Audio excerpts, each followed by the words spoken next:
DMAC 200, aka the 200 Denali, 200 XT Denali, my bad. This thing's been a pretty good bike for me. Learned a good bit on it. Bought this thing, bought a BMW in between, but then this one hardly ever gets used. It's really oxidized. I've got some wax on it right now, so it doesn't look as oxidized, but it's oxidized pretty bad. There's some there. Thinking about selling this one. It's got the aftermarket fatty bars, hand grip. What are these things called? This one needs to be tightened. Hadn't ridden in a while. Aftermarket clutch, levers, brake reservoir.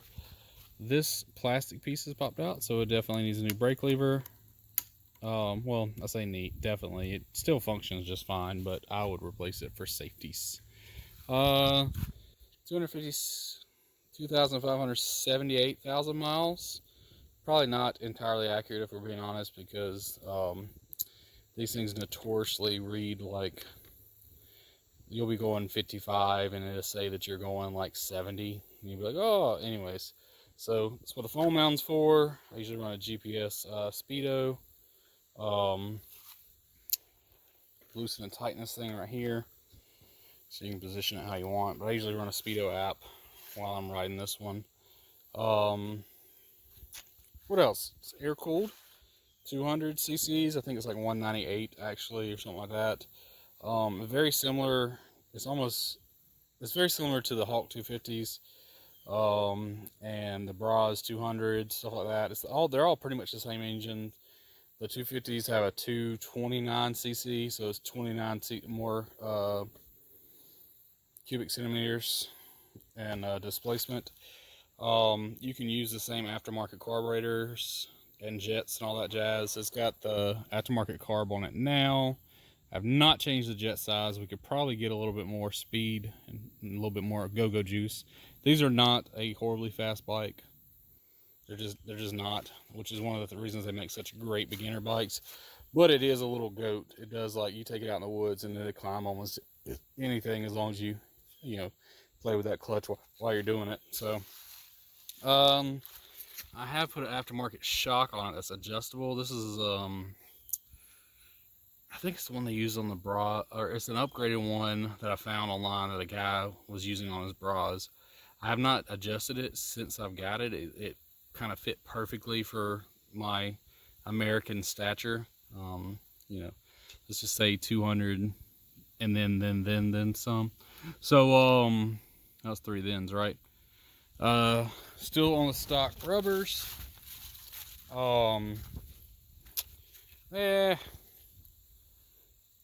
I mean, realistically, I'd guess another 800 miles or so out of those if I had to just gander.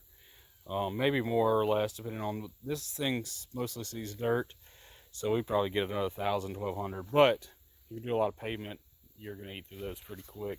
Front tire is still pretty darn good. If you know anything about these dual sports, you'll change your tire, but rear way more often than you change your front, unless you use a ton of front brake. Which brings us to one of the things that's wrong with this bike. It is missing a rear brake caliper. I took it off thinking, oh, I'll be able to find one pretty easy. I found a couple companies that sold them, but I'm cheap and have not wanted to put that money towards this bike because I was pretty sure I was going to be selling it. So that's that. So it does need a rear caliper. What's the other problems with this thing? It fires right up. You do have to choke it. Said you can put a pod filter on these. They make aftermarket exhaust. People are getting some more power out of these, but it works perfectly for what I wanted to do. And I definitely didn't want to change the exhaust because this thing is so quiet. Yeah, front brakes work just fine, so it's still rideable, but if you're going to be riding a lot, you'd probably want to look into getting a rear caliper for this thing. Oh, foldable mirrors. I'm trying to think of what else. Fatty bars, already say that? I think I did. So what did I do with the key for this thing? I'm going to pause this real quick, set the camera up, and we'll do a real quick cold start on this, just so you can see that she fires right up. I apologize about the angle. I don't have a tripod. All right, so your choke's right here. No, it's already choked. Might just be the one time it doesn't want to start right up, just to make a fool of me. Cold, nice and cold engine. Not as cold as it is when it's 70 degrees outside. So, fires up. Don't forget to take your choke off. A lot of times you want to let it warm up for a few seconds, a few minutes. Let's see if we can go ahead and get away with it now. That's half choke. It's probably going to shut off if I full choke it. Nope.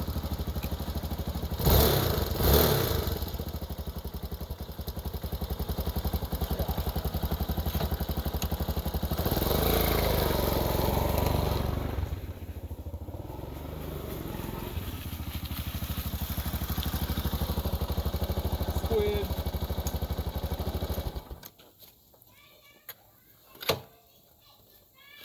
Now my 2-year-old herd. Now I gotta take him for a ride. But if you're looking for a pretty decent, cheap beginner bike, let me know. Pretty sure I'm gonna sell it. I'm just not 100% sure yet. Something else. I'm missing a tail light. And these are like LED ones, replacements for like all 4, like 14 bucks on Amazon. You can just get 2 for cheaper, but if you're gonna be doing that, you might as well do all 4 at one time. So, yeah.